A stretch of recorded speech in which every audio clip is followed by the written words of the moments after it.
All right, so let's do it. Let's dig into the big stories with the Eagles. Now, doesn't it seem like it was like 3 years ago when they lost to the Bucks? Yeah, it does. Isn't that crazy? I mean, we don't even see the same player that we saw back against the Bucks. Right. It's not even. We forgot who that guy was. It's not even close to how good he is now to what we saw back then. And we thought he was good back then. Right. You know what I'm saying? Now we're he's in the same sense, and called the same as the top elite quarterbacks in the league. As far as being if you're saying if you're an MVP caliber player, does that not define you as elite in the NFL? I would think so. Sure. I mean, I don't know. I mean, because people are like, Jalen Hurts is not an elite quarterback. And then you got fools like Ryan Leaf. Does he ever watch film? Did he watch film? Did I didn't see this. No, you mean Ryan Leaf? Look up Ryan Leaf. Ryan Leaf said that he's tired of all this, all the people on the bandwagon of the Eagles talking about the Eagles being as good as they are. I'm like, he says we're gonna be one and done. Yes. Okay. Let me look this up, man. Let me look this up. You mean Ryan Leaf, who was the second overall pick in the draft and ended up being a bust? Yes, that Ryan Leaf. Yes. Yeah. It's an interesting take. The one that got into an argument with a reporter in the locker room, screaming at a reporter and embarrassed himself on camera. That Ryan Leaf. Yes. The one that went to jail. Yeah, really. Yeah, well, he had a lot of problems, man. I didn't know he came out with that. But real quick, so you go back to the Bucks game. Hurts goes 23 of 43, 258 yards, had 2 interceptions, one through, with bad throw into where the Eagles were driving and got picked off in the end zone. 1 touchdown, sacked twice, had just a 60 passer rating. That guy, and keep in mind, he was playing a little bit gimpy with the ankle too, right? But that guy is light years. That's a completely different quarterback. And I think that's the biggest thing. If you look at this season, we went into it saying, all right, it's kind of a wait and see. Like, you show and tell us. Show us what you got, and we'll be able to tell what you are, right? I mean, he has just blown it all away. Even the most optimistic Hurts fan, I don't think saw this coming, this kind of growth. Exactly. No. And that's the crazy thing. It went from, I don't know, I'm not really sure, he's at least owed the chance, to MVP discussions, 3,400 passing yards, 22 touchdowns, 5 picks, 104.6 passer rating, rushed on top of that, rushed for 13 touchdowns. So he's got 35 total, 747 yards, just totally dynamic. And his team, following his lead, gets off to a 13-1 start with him as the quarterback. Unbelievable. And incredible. It is, man. His numbers don't even really do him justice on what his worth is to this team and how he plays the game and how effective he is in playing the game. Those numbers really don't even equate to what he really is. You're as right. A player. They don't do him justice. Yeah, exactly. So, when you hear clowns like Ryan Leaf, he was on Good Morning Football, and he said he kind of equated this Eagles team to like the Titans last year, who did all this in during the year. Really, it was a one and done. I don't know if you guys could hear it. I mean, it's on Good Morning Football. Yeah, I've been watching it all this week, but I didn't hear him say that. Yeah, you did. Yes. I trust what you're saying, Barrett. Yeah. He's saying that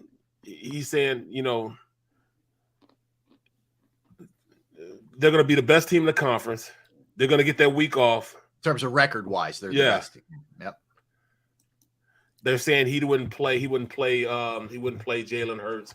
He said he just thinks that there's just not a good. He's tired of all the rhetoric coming from Philadelphia and all the pundits saying that the Eagles this, the Eagles that. Good. Where did he get this from? Did somebody just hand him a piece of paper? Because we have had none of that. They've talked more about Dallas and everything else. They haven't talked about the Eagles. And Minnesota, 11 come behind wins. There's more talk about Dallas and the 49ers than there is about defense. The team with the best record in the league. Yeah. Well, that's the thing. They're 13-2. That's not rhetoric. That's fact. Yeah, but that's what he's saying. He's equating us to the Titans going. Oh, so they're pretenders. So he's going to lean on the weak schedule thing, which is what most lazy analysts do. Like they just go into that mode. He doesn't watch film. I mean, I don't want to get on him personally, man, because his personal life is just as wrecked. So why would I believe anything he's talking about anyways, man? Yeah. You know what I'm saying? He got sentenced to 5 years, bro. You know what I'm saying? I know everybody makes mistakes, bro, but you just can't just say whatever you want to say without backing it up. Right. Watch film, son. Watch film. If you watch film, everything you're saying is null and void. It doesn't make sense. You know what I'm saying? You can't say that unless you watch the film. If I don't watch the film, I'm not talking about it. You know what I'm saying? Whatever I put in my little pad, that's what I talk about. You know what I'm saying? If I don't watch it, I can't speak on it, man. That's not what I do. I can't speak on it. I may speak of something that happened that I watched film on, but if I didn't watch film, I'm not watching it. I'm not saying anything about it, man. He needs to watch film more, bro. He needs to watch film more. And to say that everybody's talking about the Eagles, nobody's talking about the Eagles.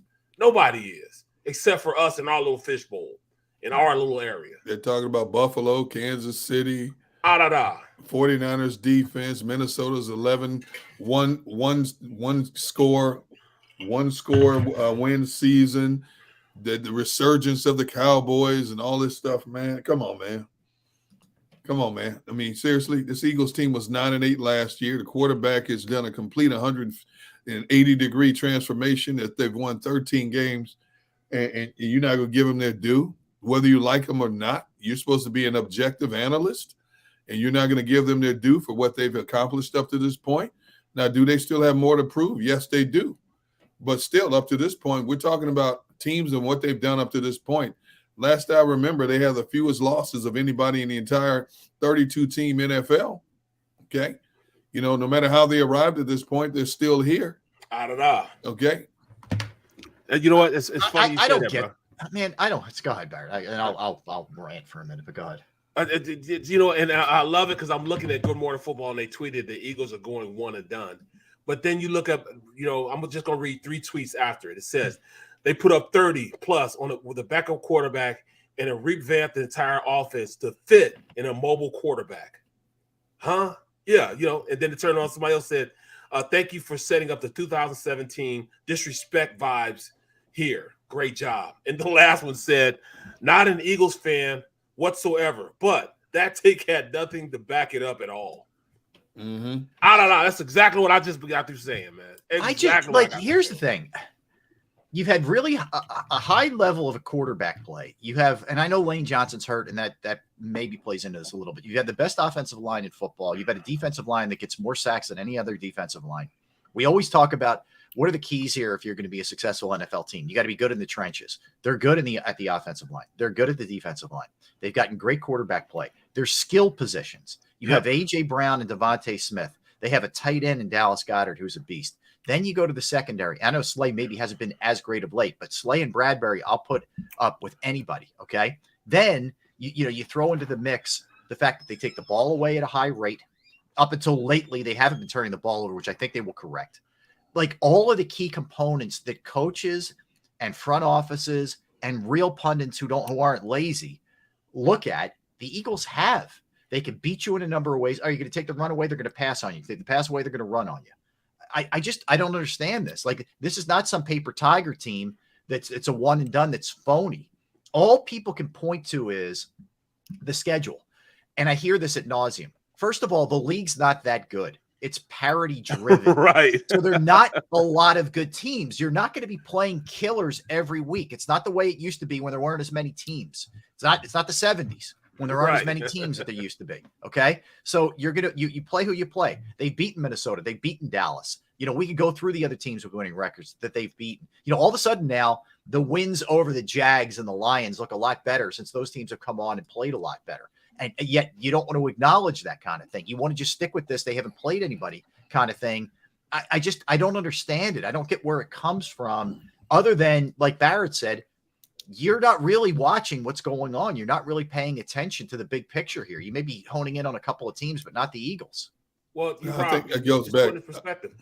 There's only 24 teams that don't have double-digit wins. 24 teams. Right. Out of 32, 24 teams do not have double-digit wins. Come on, man. Right. You play with. I think it goes back to what I said a couple of weeks ago, and I've asked analysts that we've had on this show this. It just flabbergasts me the disdain for Philadelphia in general. you know. Yes. And I've seen this happen for more than 2 decades, no matter what they've accomplished. Even if you go back to that 17 team, think about how many people doubted them in 17. People on the outside looking in. They can't do this. They can't do that. They've lost too much. And all they did was went on a rant and won the whole show. You know, this team has a lot to prove still. You know, they're the most loaded team, the deepest team in all of the National Football League, and they still have a lot to prove. But up to this point, they have silenced all the critics, and yet the critics continue to wolf behind closed doors about Philadelphia, the disrespect that they have towards Philadelphia, and nobody's been able to answer it. You know, not even Rob to a certain degree when I've asked him about what is it about Philadelphia that people don't like on the outside looking in. And I've watched this for more than 2 decades, and it's just blown me away. Even that 04 team, as good as it was, people had doubts. The experts had doubts about them going up against the mighty Patriots and even getting to the Super Bowl for that matter. I just have never been able to figure out why this city, this team, this organization continuously gets disrespected year in and year out, no matter what they do in a positive light. I guess some of it is, you know, I think there's a stereotype that's still hung around the fans' necks. And I think people, that plays into it a little bit with the way they view it. They don't root for Philadelphia like they do. Like Buffalo's a cute little story. Oh, man, plucky Buffalo. Go Buffalo. Right. Bills Mafia. Like Bills Mafia has celebrated Philadelphia fans who would act the same way or looked at as cretins. Bro, if we did that, you're right.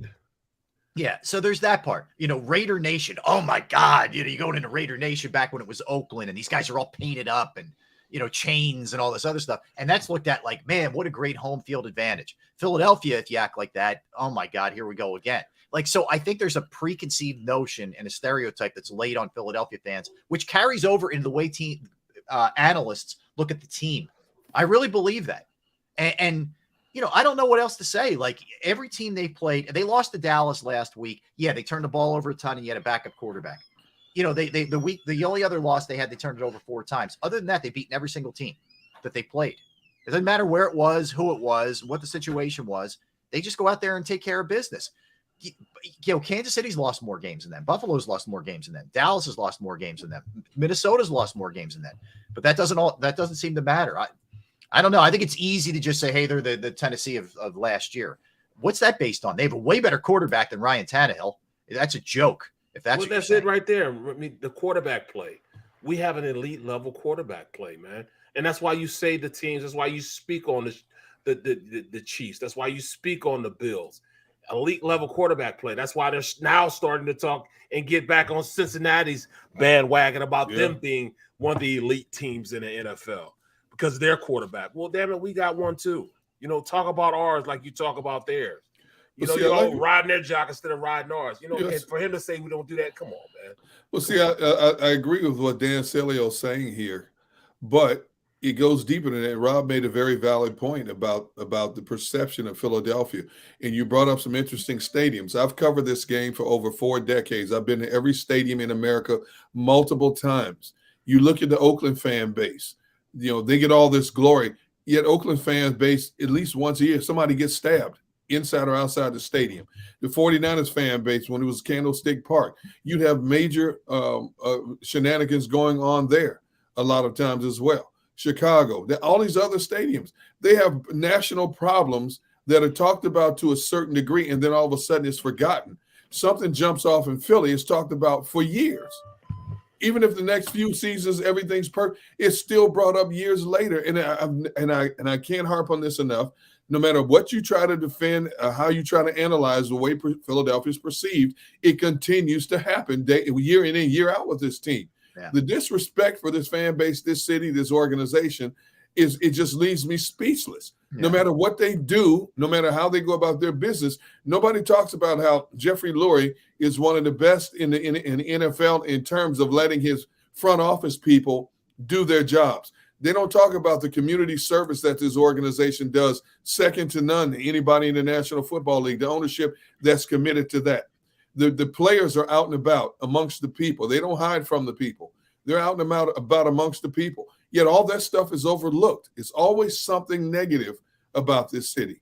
You know, I heard G. Cobb a long time ago say the term Negadelphia, and I believe it. And I believe people perceive it as Negadelphia no matter what happens. No matter what you do in this city, it is magnified 10 times more than anywhere else that I've ever been in any stadium in the United States. Yeah, and take it just in our own sort of backyard, if you will, the NFC East. Look at Washington. That hellhole that they play in. That's disgusting. That sewer of an organization. I mean, Jalen Hurts almost got killed last year because a rail came down. If he wasn't nimble and able to sidestep it like a linebacker was coming at him, he might have gotten permanently hurt. But, and I know everybody, Washington gets ripped. I'm not saying that. But, that stuff, I don't know. I don't get it. The beauty is I think this team uses this kind of stuff as fuel, and it helps them. It helped them in 2017. I think it'll help them now. Just keep doubting, keep hating, keep doing your thing, keep downplaying what they've been doing. That's okay. That's okay, because this thing gets real in a couple of weeks, and we'll find out who's real or not. Right. I mean, you were a wee little lad, probably in a diaper when they threw snowballs. Yeah, I wasn't even born yet, Barry. Come on. See what I'm saying? You're a twinkle in your pop's eye, and they talk like that. It happened when I was playing. Yep. Come on, man. I know. It's like that's a joke. That was it was 68 or 69, and they're still. You're still rolling that out? Come on, man. See, JB brings up a very valid point. I love it. So nobody said jack about the Bills Mafia hurling snowballs at players on the field, despite the team almost being penalized because of it. If that was Philadelphia, they'd still be talking about it on talk shows today. Bruh. Radio, TV. And you're right. I mean, the PA announcer in Buffalo had to make an announcement. If you don't stop, the team will be penalized. They were still throwing snowball. What if you hit somebody in the face with one of those ice balls? Exactly. Something like that. Yeah. Nobody's talking about that. I can remember. That was funny. Oh, it was just funny. Yeah, it's fans being goofy. There. Yeah. Okay. No, sure. I can remember playing. We were playing. I was with the Steelers. We were playing in Cleveland, and they start throwing bottles out at us. You know what I'm saying? And it almost got to the point where, we almost put our helmets on and went up in them stands. Yeah, right. See if they really wanted some action. You know what I'm saying? Yeah. Something tells me you guys started stepping up there. It might have been a different story. We didn't have to, dog. We just sent Silver back over there. We sent James Harrison over there. You know what I'm saying? And all that cleared out sections by right. Because, get him going in one direction. There's nothing going to stop him. That's like Moses parting the Red Sea. Right. You send him up there, dude. It's over. Yeah, it's right. over. Right. I hear you. All right. So the big thing is the development of Hurts. There's no question. But if you look at it, I mean, home runs by the front office. So they trade for A.J. Brown on draft night. Late in the offseason, right before the regular season, they trade for C.J. Gardner-Johnson. 2 huge impact players. They sign Hassan Reddick. 14 sacks, man. 14. They signed James Bradbury from the Giants, team him up with Slay. Unbelievable, duo right there. Kaiser White, who just super solid there, as a linebacker, among others. I'm just giving you the sort of the cliff notes of this. Check. Not one of those guys are you saying, no. Every one of them has had a really strong impact on the team, for sure. It all happened after, because the Hassan Reddick signing was it was a big splash play. We could finally have a double-digit sack guy. But then all of a sudden, from out of nowhere, once you got A.J. Brown, it just hyperlinked everybody's mindset, the whole organization mindset, to go out and get a championship caliber team. Now they were sparing no expense on trying to bring in a team they could field to go against the upper echelon teams in the NFL. From that point on, they knew that they had something in Jalen, something more than we even knew about. We were like, damn, why are they not going out trying to get one of these upper echelon quarterbacks? I mean, we got 3 first-round draft picks, and we're not using any of them to go and get one of these quarterbacks. We didn't go get Russell Wilson. We didn't try to get Watson. We're not doing that. We ain't trying to go get Carr. What are we doing? You know what I'm saying? Right. And they sat back like, all right, we're fine with Jalen. Well, understand. At the time, I still wanted Jalen also. I didn't know he was going to be this good, though. I knew he was going to be good. I knew he was going to be better than he was the year before. But for him to be this good? Yeah, crazy. But it's good. That's it. Look, it's amazing what they've done. And here's the other thing, props to the coaching staff in their second year for really coming into their own. Nick Sirianni, Steichen, Gannon, Brian Johnson, the quarterback's coach, who doesn't get enough love, who I think might be a coordinator somewhere next year. Very well could happen. All of these guys have done just an awesome job with this team and developed. Like yes, Howie gave you the pieces, man, but make it work together and get these guys better. And they've done that.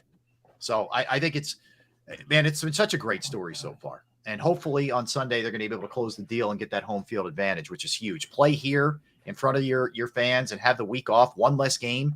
Everybody else has to play a game next week, 2 weeks from now in the NFC, while you could sit home and rest and mend a little bit. You know, banged up all these guys are. Yes, Jalen, of course, and Lane, they're the headliners, but all these guys are hurt. CJ, Avante, all these guys. Yeah, enormous. Do you think that we'll get back Avante before the I don't feel good about Avante. No, they said that toe injury is serious. You know, when they attach the word serious to a toe injury, I mean, that's not good. You know, that's not good at all. And I don't know if he'll be back, man. You know, to be honest with you, they're just going to have to make do. You know, they're going to have to make do with Josiah Scott and Kayvon Wallace and these guys. You know, but they still have enough in other areas to cover up those deficiencies. I mean, they're going to give up some plays because, hey, those dudes get paid a lot of money too to make plays. You just have to minimize the big plays that they make. The Eagles have done that for the most part this season, minimizing big plays by the opposition. But, as you know, things change come to playoffs. You're going to see more things from the opposition. And obviously this team is going to throw things at the opposition that have not been viewed on film yet. Yep. When you talk about a playbook, there's a whole lot of stuff in the playbook that's been specifically held back for the possibility of getting to a postseason play, and they're going to have to be able to counter that. It's going to be a point, counterpoint, back and forth, and may the best man win in that regard. Yeah. Oh, they said, look, Kevin Savard said he saw a zoom up on it. He said Vontae's toe was pointing up. Oh my goodness. Yeah. His big toe was pointing up. I worry a lot about toes, man, in sports because I think people downplay it. They know it's a toe. A toe's a really that's the big worst deal. Thing, man. Your feet and your mouth are the worst things to hurt, bro. Yeah. Because it's a feeling, it's a hurt that it's hard to get away from, bro. Yeah. It's hard. Yep. Well said. Hey, think about it. Deion Sanders had so many toe injuries. He had a toe amputated. Two. He had 2 toes amputated. I don't know what I was flipping. I'm flipping around the other night, and there's an interview with Shannon Sharp and Dion, and it was at the facilities of Colorado, so it's pretty recent. Oh yeah, that's the Shea Lounge, the Shea Lounge. Okay, so Dion's getting his foot worked on by one of the staff at Colorado, and he's got his shoe off. And you see what's going on there, man. It's not pretty. I just leave it at that. There's a lot going on. Don't watch it after you eat dinner or have your breakfast or your lunch, man. It's not good, dude. It's not good. I'll just tell you. There's a. That's gross. That's all I'm saying. Yeah. Janet Horvath checking in from the great state of Wisconsin. What's up, Janet? You guys are sick, man. You guys are sick. You guys are sick, dude. I'm telling you. And you both say I have issues. You two. Need mental evaluation. I'm just trying to help people. Like, don't watch it before you. That's all I'm saying. Like, just give yourself some time. It's like swimming. What do they say about swimming? You have to wait a little while so you don't cramp up. That's all I'm saying. And you guys say me and D Gun, man. You don't understand, bro. Rob is something special, bro. Rob is something special. I'm just trying to help people. That's all I'm doing. Hi, Janet. You see what she's working with. He said you see what she's working with. To be quite honest with you, I am proud of the fact, Barrett, and I can go to my grave saying this. I am proud of the fact that we have rubbed off on Rob. Right. I'm telling you, Rob was a different dude back in April of 2022. Rob was a different dude over the 20 plus years I've known him before we started this. Yeah. And then I noticed a change in Rob, let's say starting about July. I'm like, wait a minute, this ain't the same dude I've known for two plus decades. And it's only gotten worse. And I'm proud of the fact that we have corrupted him in that regard. Oh my God. Rob is something wrong with Rob too, man. That's for sure. You've adjusted now, bro. You are full-fledged. Don't care about anything right now. Clearly. I'm pointing out Dion's toeless feet. All right.